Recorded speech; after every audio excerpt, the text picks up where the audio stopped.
না আরে কি ব্যাপারে কয়টা বাজে এখনো খাবার তুমি মোবাইল গুছাচ্ছো বৌদি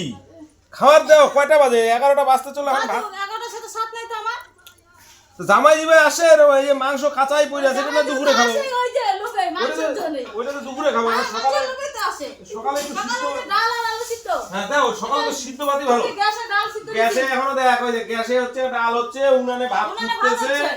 উনানে ভাত ফুটে হইছে খাওয়া হইছে আজকে রান্না করব বলে দুপুরে ঠিক আছে তুই যখন হইলে দিও নাও আরে তোমরা কি ঝগড়া করবা না খাইতে দিবা এই বেশি কথা বলো না তাই না সকালে না সকালে সিদ্ধ ভাত খাওয়া যায় না হ্যাঁ ও তো মাংস 3 বেলা লাগবে নাকি তুমি যাও যাও নাকি নাকি তাহলে তুমি ভাত দাও ভাত আলু সিদ্ধ করে মজা দিয়ে ভাত খাও হ্যাঁ দাও শ্বশুর বাড়ি আসবে না আর আসতে না শ্বশুর বাড়ি আসতে হবে না আসবে হ্যাঁ প্রতিবারই তো বলো তারপরে তো কদিন পরে আবার আসবে বলো হ্যাঁ এরপর দিয়ে সমন্দির বাড়িতে যাবো যা জামাই তাড়াতাড়ি আসো তোমার ভাত রেডি হয়েছে তাড়াতাড়ি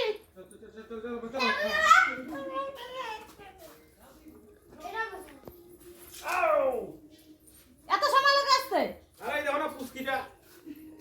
সত্যি সেই খিদা পাইছিল গো কত আদরে ঠাকুর জামাই দাও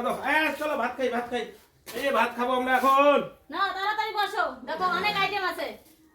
দেখতে পাচ্ছ সকালবেলা এতগুলা লাগে নাকি লাগে জামাই যে মানুষ না ওরে খাও শালি এই যে জল ঠান্ডা জল আচ্ছা খেয়ে নাও হাত ধুই জামাই হাওয়া দিব হাওয়া দিব নাকি না হাওয়া দিতে হবে না বাপরে বাপ হাওয়া দিতে লাগলে গা এই যে পাম্পাটা নিয়ে আসি